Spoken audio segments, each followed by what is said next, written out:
we are here to send our condolences to the family. Presley has been a very good actor, and then put South Africa on an international map. Went to won an award internationally. That's where many of us started to appreciate that we've got a talent in our country. And when a brother like that passes on, especially at the age of 40, it should be a concern to us to come and hear it from the family as to what happened. And we send our condolences to the mother and the wife and the cousins who are here. And we told them that they are not alone. If they need anything, they should be able to shout, and we'll see where we can assist as the EFF. He was a very good role model. He showed talent, and a lot of young people were looking up to him. His interaction with people, he did it with ease. He didn't throw his weight around. If you find him in social events, he didn't want to, although he had a strong presence, but he wouldn't want to behave like typical celebrities who look down on people. And that's what brought us here. But you know, when a man has been good to you, South Africa, you have to be there, especially during difficult times. Remember, these TV people, we stay with them. They are our relatives.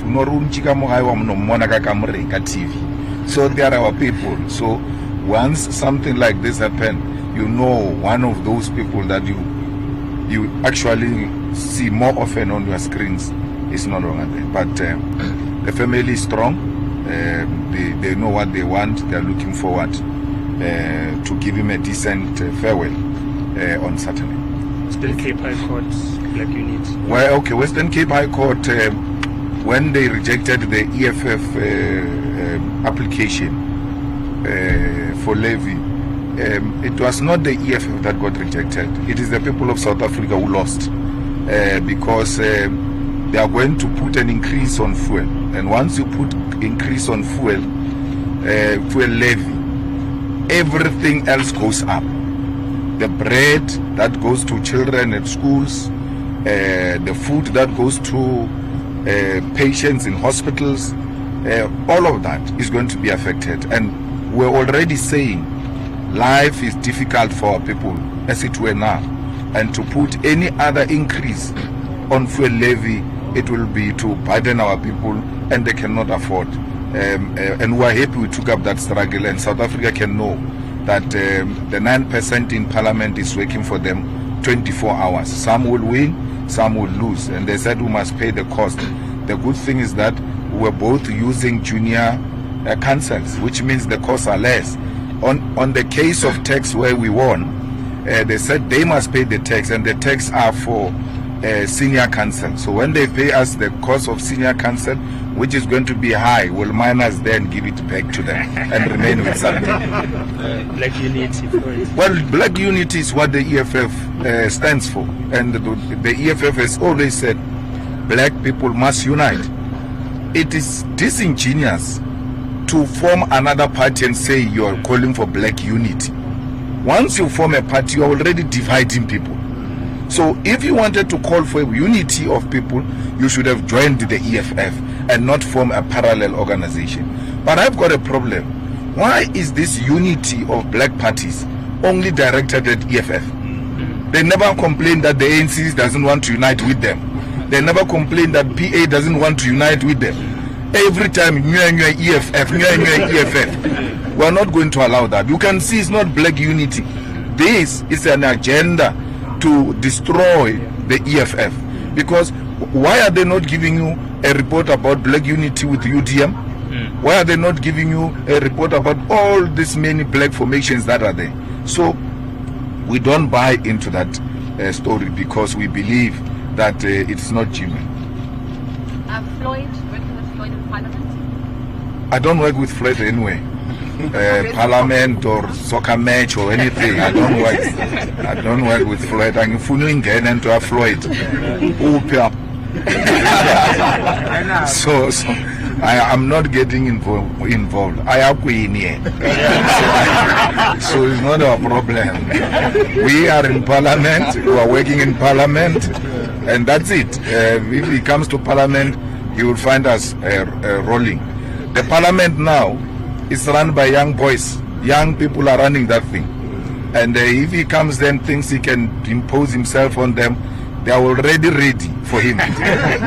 So you can be rest assured he will not do anything that can undermine the superior logic of the EFF in that parliament. Yeah, Ekurhuleni. I didn't see the letter. Oh, maybe. I didn't see the letter. It just came out now. When we're here. President, when we're here. Okay. Literally at 12 o'clock. Yeah. But it's a request by council to afford an opportunity to run a process to appoint a new city manager on the basis that. So the request for her to take a special leave is on the basis that her contract comes to an end in August. Yeah. And that's genuinely what the request is. So it's a request to ask of her. And also on the panel, we've been on the panel before as the EFF. The current city manager was appointed. The EFF was a part of it. We're an integral part of the council sitting with a serious voice there. So it was expected as well that we form part of it, and the mayor is the chairperson of the particular committee. Ordinarily, when you take leave or when you are about to leave a position, it should come from you voluntarily that I will take a long leave so that I'm not seen to be on the way of what people are trying to do. It's not something we're hearing it for the first time. I mean, former Chief Justice Mogoeng took a long leave when his term was coming to an end, and there was nothing wrong with that. But the CM of Ekurhuleni has been a very good woman. She led from the front. Most of those clean audits and delivery and the awards that are being won by Ekurhuleni, it was under her leadership. And I think we're going to miss her, and I hope she will not keep too much distance, but rather keep close contact and continue to advise, because she comes with a lot of wisdom and experience. She's a mother. We all call her mama because she has earned it. When you work with people in a dignified way, in a polite way, giving us direction. I mean, when we went to Ekurhuleni municipality, she held our hand and showed us the way and how things are done. Unfortunately, age is no longer on her side. She will have to now go on retirement, and we wish her well. We wish her good health, and we hope she will continue to make a positive contribution wherever she's going. Newsroom, Eyewitness News, Sunday Times, Mail and Guardian. Sure, look. No, thank you very much, President. On actually the one of the doctor in Ekurhuleni, what I understand is that council has rejected her to be paid for the last 2 years that her contract would have ended, because they are saying she goes on retirement, I think on the 29th of May.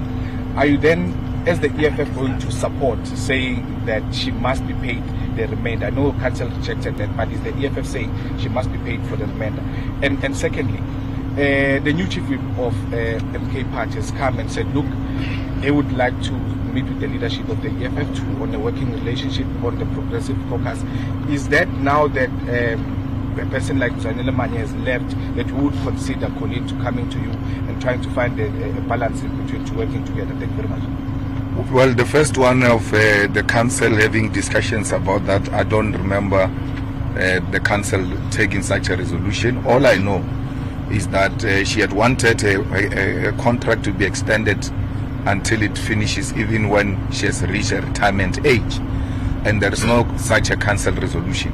So in the absence of a council resolution, they are unable to extend her contract. Not that there was a meeting where she got rejected.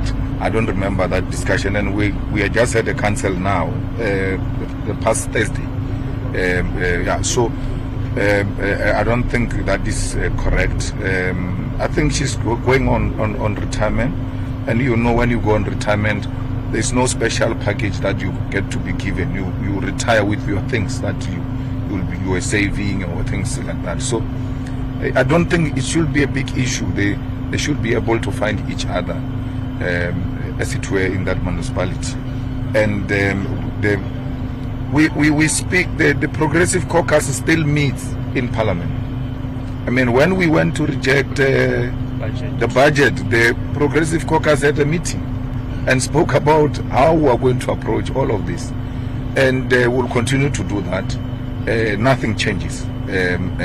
And we've got a way of communicating as a Progressive Caucus and exchange notes. Where we disagree, we disagree. Where we agree, we say, okay, let's go together, and then let's go and work. Eyewitness News. Good afternoon, Mr. Malema. Alpha Ramushwana here from Eyewitness News. Partially covered the Progressive Caucus question. But part of your criticism about the MK party is that they were not playing an effective role in Parliament. And I remember you said the EFF is now the official opposition, considering that you are playing that role in Parliament. Floyd is going to Parliament, and when with a wealth of experience in Parliament, 10 years is not child's play. Do you fear that the MK party is going to overtake the EFF in Parliament now that an experienced man like Floyd is back in Parliament on the MK party's benches? Parliament is constituted by so many committees. So if you are saying this person is going to be an Holy Spirit and be in every committee and then boost the MK's presence in those committees, it's practically impossible. He cannot match the kind of leadership that we have deployed in that Parliament. And we don't get threatened by anything. We do our work, not because we want to outshine anyone, but because we genuinely believe in this work, and we put a lot of effort in researching about what we're going to speak about. And that, as a result, has helped to, enlighten a lot of people in South Africa that, things work in this way, things work in that way, because of the work of the EFF. Nothing has changed. The EFF is in Parliament. The EFF will continue to play a meaningful role in Parliament. Thank you very much. Thank you. Okay. Yes. How are you, Mr. Fine. I'm Aaron from Daily Sun newspaper. Yes. I just want to ask you, outside this party in art industry, Okay. you have been a DJ. Yeah. Your son is a DJ. Yeah. Tell us more about your DJ. I just want to also know about whether your son will also venture into politics or not. Well, my son takes a decision for himself. I was reminding him that he's 18. So if he makes any mistake or does wrong things, he can't say, I'm going to call dad. He's got an ID now. So what he decides to do with his life is entirely up to him. I'm a DJ, and I don't do it for commercial purpose. I do it to entertain myself. So one thing that you must know is that when I'm stressed, I like playing loud music. So if I can't find my way around, I play loud music, and then from there I come down and then develop a very good perspective on issues. But we'll have that discussion another time. Thank you.